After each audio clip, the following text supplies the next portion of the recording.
அவங்க 2 பேரும் மரத்துல ஏறி பழங்களை பறிச்சு சாப்பிட்டாங்க. அப்போ ஒரு பெரிய குரங்கு அங்க வந்துச்சு. சுரேஷ் அந்த குரங்க பார்த்து பயந்து கீழே இறங்க பார்த்தான். அவனால இறங்க முடியல. ஆனா ரகு வேகமா இறங்கி அங்கிருந்து ஓடி போய் தன்னை மட்டும் காப்பாத்திக்கிட்டான்.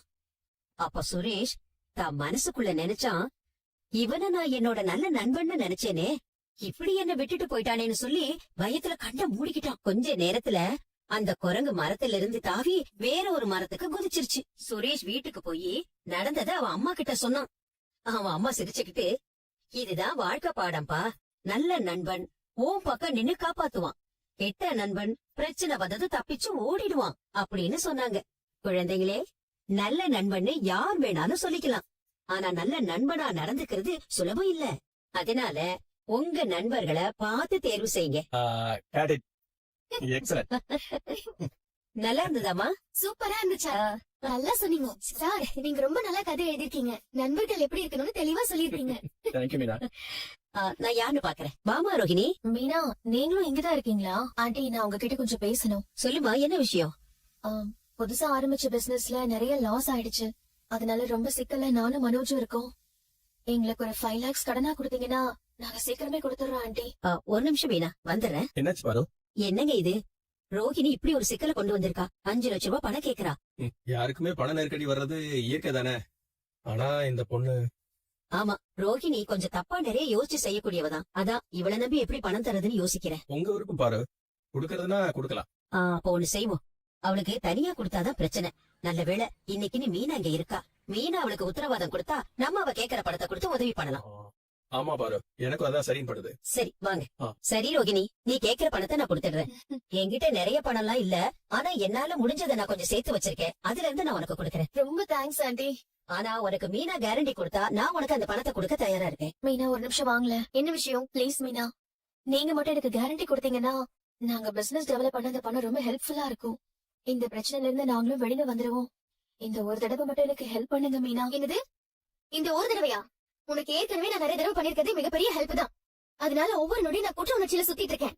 பிளீஸ் மீனா, இந்த ஒரே ஒரு தடவை மட்டும் ஹெல்ப் பண்ணுங்க. மனோஜ் வேற ரொம்ப ஸ்ட்ரெஸ்டா இருக்காரு. அப்படி நான் உனக்கு உதவி பண்ணணும்னா என் புருஷன் கிட்ட கேட்டுதான் பண்ணுவேன். அது நடக்கிற விஷயம் இல்ல மீனா.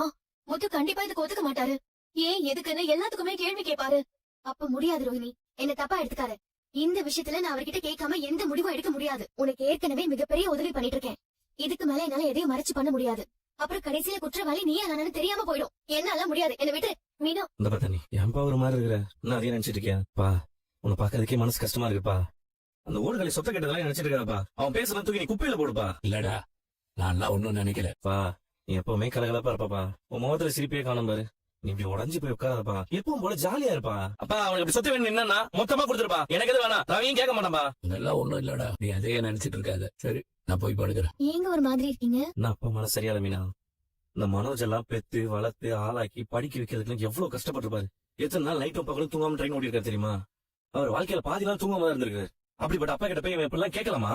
நன்றி கட்ட நாய். நீங்க கோவப்படாதீங்க, எல்லாம் சரியாயிடும். அதே நினைச்சு டென்ஷன் ஆயிட்டு இருக்காதீங்க. என்ன கிருஷ்ண இன்னும் தூங்கலையா? மீனாண்டி, நாளைக்கு ஸ்கூல்ல பேச்சு போட்டி இருக்கு. அப்படியா? ஏண்டா, நீதான் நல்லா பேசியடா. என்ன தலைப்பு? ஏன் எப்பவுமே உண்மையே பேச வேண்டும்? இதுதான் தலைப்பு. உண்மையை பேசணுமா? இப்பெல்லாம் யாரா உண்மையை பேசுறா? ஏதோ என்ன மாதிரி, அப்பா மாதிரி, மீனா மாதிரி சில பேரு, யாருக்கும் கெடுதல் நினைக்காத சில பேர். அவங்க மட்டும்தான் உண்மையை பேசுறாங்க. என்ன மீனா? சரி, என்ன பேசணும் ரெடி பண்ணிட்டியா? இல்ல அங்கிள், நீங்க தான் நல்லா பேசுவீங்கல்ல. நீங்க ஏதாவது ஐடியா சொல்லுங்க, நான் மனப்பாடம் பண்ணிக்கிறேன். என்னையும் மதிச்சு பேச்சு போட்டு ஐடியா கேட்கிற ஒரே ஆள் நீதான்டா. சரி உட்காரு. நீ ஏதாவது சொல்றியா? இல்லங்க, நீங்களே சொல்லுங்க. ரொம்ப ஈஸியான தலைப்பு தான். எப்பவுமே பொய் சொல்றவங்களுக்கு ரொம்ப ஞாபக சக்தி இருக்கணும். அப்ப பொய் சொல்றதெல்லாம் மெயின்டைன் பண்ண முடியும். ஆனா உண்மையை பேசிட்டேன்னு ஏன் ஞாபக சக்தி இருக்கணும்னு அவசியமே இல்ல. நம்ம வாட்டுக்கு மனசுல பட்டதை பேசிட்டு போயிட்டே இருக்கலாம். சரி, நான் விஷயத்துக்கு வரேன். ரைட்ரா. இப்ப பொய் சொல்றது ஈஸி. ஆனா அந்த பொய்ய காப்பாத்துறதுக்கு இன்னும் 10 பொய்ய சேர்த்து சொல்ல வேண்டியிருக்கும். அதனால எப்ப பார்த்தாலும் நமக்கு டென்ஷனாவே இருக்கும். இதுவே உண்மையை பேசும்போது டென்ஷனே இருக்காது. மனசு கிளியரா இருக்கும். படுத்தோன்னு ஏன் நல்லா தூக்கம் வரும். இந்த மாதிரி நான் சொன்னதெல்லாம் வச்சு நீ ஏன் பேசுற? சரியா? சரி அங்கிள். அப்புறம் ஒரு முக்கியமான விஷயம் இதையும் சொல்லு. பொய் சொல்றவங்க நிம்மதி இல்லாம தான் இருப்பாங்க. உண்மையை மறைக்கிறது, அடுத்தவங்களை ஏமாத்துறது, இதெல்லாம் அப்பைக்கு நல்லா இருக்கும், தப்பிச்சிட்டோம்னு தோணும். ஆனா அதுக்கு பின்னாடி நம்ம நிம்மதியே போயிடும். பொய்ய மறைக்கிறது, பொய் சொல்றது, அடுத்தவங்களை ஏமாத்துறது, இது போதும் எனக்கு. இதை வச்சு நான் பேசிடுவேன். பாத்தியா மீனா, சின்ன பையன் சின்ன விஷயம் சொன்னதுக்கு அதை வச்சு பேசிக்கிறேன்னு சொல்றான் பாரு. டேய் கிறிஸ்து, நீ பெரிய பேச்சாளரா வருவடா. Thanks uncle. ஆனா நல்லத சொல்ற பேச்சாளரா வரணும். எனக்கு தூக்கம் வருது, நான் போய் படுத்து தூங்குறேன். நேரத்துல கரண்ட் கிட்டாயிடுச்சு. பேசாம அவர்கிட்ட உண்மையை சொல்லிடலாமா? சொல்லிடலாம், அதான் நல்லது. ஏங்க என்ன மன்னிச்சிடுங்க, நான் பெரிய தப்பு பண்ணிட்டேன். உங்ககிட்ட ஒரு உண்மையை மறைச்சிட்டேன். கிறிஷோட அம்மா வேற யாரும் இல்ல, நம்ம ரோஹிணி தாங்க. இதுதான் இத்தனை நாளா அவளும் மறைச்சிருக்கு. எனக்கு தெரிஞ்சதுக்கு அப்புறம் நானும் மறைச்சிட்டேன். என்ன மன்னிச்சிடுங்க. இது வரைக்கும் என் வாழ்க்கையில இவ்வளவு பெரிய உண்மையை நான் மறைச்சதே இல்லைங்க. இப்ப என் மனசுல இருந்த பாரத்தை உங்ககிட்ட இறக்கி வச்சுட்டேன். இதுக்கு நீங்க எனக்கு என்ன தண்டனை கொடுத்தாலும் அதை நான் ஏத்துக்கிறேன். ரோஹிணி, நீங்க போதும் மீனா, போதும். நான் என் பிள்ளையோட உயிரோட இருக்க கூடாது. அதுதானே உங்க ஆசை. இவ்வளவு நேரம் நீங்க சொல்றத முத்து கேட்டதா என்ன ஆயிருக்கும்? வேண்டாம், எனக்கு இந்த வாழ்க்கையே வேண்டாம். யாரும் பிச்சை போட்டு நான் வாழணுங்கிற அவசியமே எனக்கு கிடையாது. நான் இப்பவே எங்கேயாச்சும் போய் சாகுறேன். ஏய் ரோஹிணி, ரோஹிணி நில்லு. ரோஹிணி, ரோஹிணி, ஏய் என்ன பண்ணிட்டு இருக்க? மீனா என்னாச்சு? ஏன் பார்லர் அழுது? என்னாச்சு?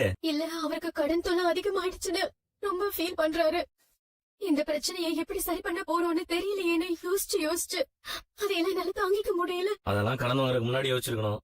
அதுக்கு அப்படி நடுராத்திரி உட்காந்து அழுதா கடன் பிரச்சனை தீந்துருமா? அதை எப்படி அடைக்கிறதுன்னு அவனை யோசிக்க சொல்லு. நான் பார்வதி ஆண்டி கிட்ட கொஞ்சம் கடன் கேட்டேன். ஆனா அவங்க மீனா சொன்னாதான் கடன் கொடுப்பேன்னு சொல்லிட்டாங்க. இல்லங்க, நான் உங்ககிட்ட கேட்காம எதுவும் சொல்ல மாட்டேன். எதுவா இருந்தாலும் உங்களை கேட்டுட்டு சொல்றேன்னு தான் சொன்னேன். கரெக்டா தான் சொல்லிருக்க. பார்லர்மா, இதுல நாங்களாம் ஒண்ணும் பண்ண முடியாது. அதுவும் குறிப்பா உன் புருஷனை நம்பி எதுவுமே செய்ய முடியாது. வேற ஏதாவது வழி இருக்கான்னு பார்த்து யோசிங்க. அப்பா அதெல்லாம் இதை பாத்துற போறாரு. ஏற்கனவே ஒரு சொத்து பிரச்சனை மனசு வந்து போயிருக்காரு. இந்த நேரத்துல மருமக கிச்சன்ல பண்ண அழுட்டு இருக்க தெரிஞ்சா அவரால் இன்னும் தாங்க முடியாது. பார்லர்மா போய் படு போ. கொஞ்சம் விட்டு இந்த மீனா உண்மையை சொல்லிருப்பா. இவளை எப்போ நம்பவே முடியாது. இதுக்கு ஏதாவது ஒரு வழி பண்ணணும். நீங்க எங்க போனீங்க? கரண்ட் போயிடுச்சுல, அதான் என்னன்னு பாக்க போனேன். ட்ரிப் ஆயிடுச்சு, சரி பண்ணிட்டு வந்துட்டேன். பார்த்துக்கோ. பாப்பார் சார். வணக்கம் சார். வாங்க சார். வணக்கம்மா, நல்லா இருக்கீங்களா? நல்லா இருக்கு. ஆமா வாப்பா. வாங்க அங்கிள். மாமா இவரு யூனியன் ஆபீஸ் வரும்போது பாத்துருப்பா. வக்கீல் சார். வணக்கம் சார். என்ன திடீர்னு வக்கீலோட வந்திருக்கீங்க? அண்ணாமலை தான் கூட்டிட்டு வர சொன்னாரு. நான் ஒரு முடிவுக்கு வந்துட்டேன். இத பத்தி சொல்றீங்க? சொத்தை எல்லாம் 4 பங்கா பிரிக்கிறதுக்காக தான் வக்கீல கூட்டிட்டு வர சொன்னேன் சார்.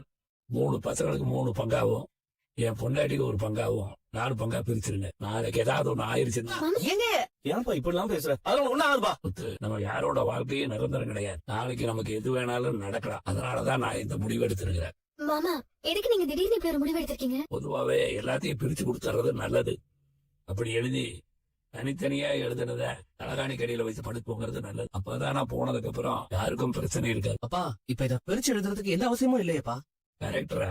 என் கடமையை நான் செய்யணும்ல. அதெல்லாம் எங்களுக்கு நிறையவே செஞ்சிருக்கப்பா. எங்களுக்கு ஆரோக்கியத்தை கொடுத்துருக்கிற, உழைக்கிற நம்பிக்கையை கொடுத்துருக்கிற, அது போதும்பா. இந்த பேச்சு இதோட விட்டுலாம்பா. மீனா, நீ வக்கீல் சாருக்கும் பர்சன் மாமுக்கு காஃபி போட்டு கூட அவங்க குடிச்சிட்டு காமட்டும். முத்து, இன்னைக்கு இல்லைனாலும் என்னைக்காவது ஒரு நாள் நான் இதை பண்ணித்தானே ஆகணும். இது எல்லா வீட்லயும் நடக்கிறது தானே. மத்த வீட்டுல எப்படி வேணாலும் நடந்துட்டு போட்டும்பா. ஆனா இந்த வீட்டை பொறுத்த வரைக்கும் இந்த வீட்டோட சொத்து நீ அம்மாவும் தான்ப்பா. நீங்க போதும்பா எங்களுக்கு. நீங்க இருக்கிற வரைக்கும் இந்த சொத்தை நான் பிரிக்க விட மாட்டேன்பா. மாமா, இந்த குடும்பத்தோட வேர் நீங்க தான். உங்களை விட சொத்து இங்க யாருக்கும் முக்கியம் இல்ல மாமா. ஏய், நீங்க 2 பேரும் சும்மா இருக்கீங்களா? அதான் அப்பா முடிவு பண்ணிட்டார்ல. மீனா, இது எங்க குடும்ப விஷயம், நீ இதுல தலையிடாத. நாங்க என்ன பக்கத்து வீட்ல இருந்தா வந்திருக்கோம்? நாங்களும் உங்க ஃபேமிலில இருக்கிறவங்க தான் மனோஜ். எங்களுக்கும் ஒப்பீனியன் சொல்ல ரைட்ஸ் இருக்கு. எங்க அப்பா எங்களுக்கு பிரிச்சு தரேன்னு சொல்றாரு.